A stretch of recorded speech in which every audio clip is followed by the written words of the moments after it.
The young man followed the old beggar woman's directions. On going out of the town, he found the white, red, and black dogs, and killed and burned them, gathering the ashes in 3 bags. Then he ran to the palace and cried, "A celebrated physician has just come from Janina in Albania.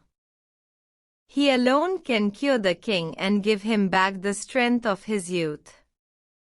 The king's physicians at first laughed at the unknown wayfarer, but the sultan ordered that the stranger should be admitted. They brought the cauldron and the loads of wood, and very soon the king was boiling away. Toward midday the gardener's son arranged the bones in their places, and he had hardly scattered the ashes over them before the old king revived, to find himself once more young and hearty. "How can I reward you, my benefactor?" he cried.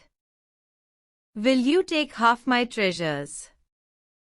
"No," said the gardener's son. "My daughter's hand?"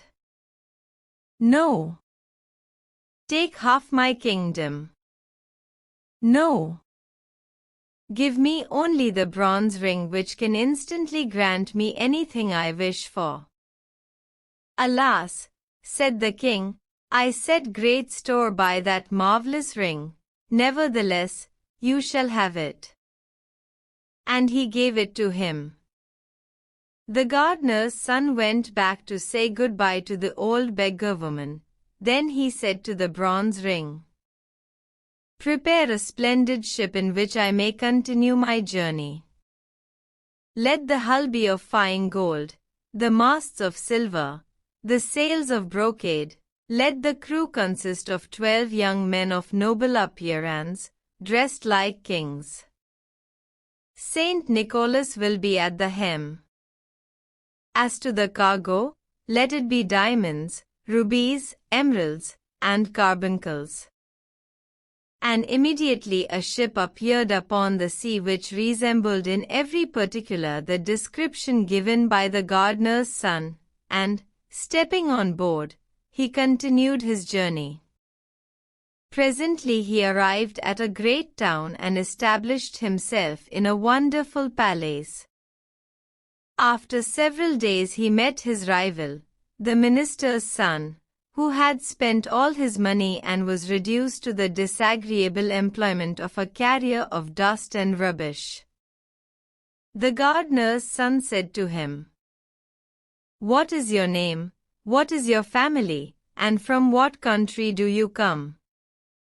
"I am the son of the prime minister of a great nation, and yet see what a degrading occupation I am reduced to. Listen to me. Though I don't know anything more about you, I am willing to help you. I will give you a ship to take you back to your own country upon one condition. Whatever it may be, I accept it willingly. Follow me to my palace." The minister's son followed the rich stranger, whom he had not recognized. When they reached the palace, the gardener's son made a sign to his slaves, who completely undressed the newcomer. "Make this ring red hot," commanded the master, "and mark the man with it upon his back." The slaves obeyed him. "Now, young man," said the rich stranger, "I am going to give you a vessel which will take you back to your own country." And, going out, he took the bronze ring and said, "Bronze ring, obey thy master.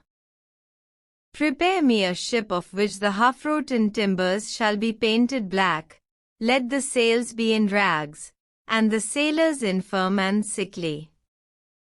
One shall have lost a leg, another an arm, the third shall be a hunchback, another lame or club-footed or blind, and most of them shall be ugly and covered with scars. Go, and let my orders be executed." The minister's son embarked in this old vessel, and thanks to favorable winds, at length reached his own country.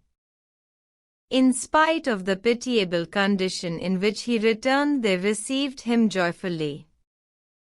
"I am the first to come back," said he to the king. "Now fulfill your promise, and give me the princess in marriage."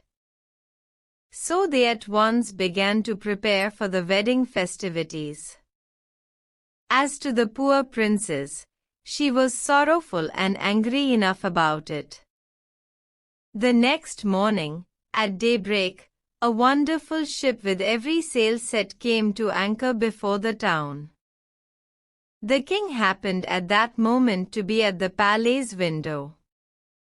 "What strange ship is this," he cried, "that has a golden hull, silver masts, and silken sails, and who are the young men like princes who man it? And do I not see Saint Nicholas at the helm? Go at once and invite the captain of the ship to come to the palace."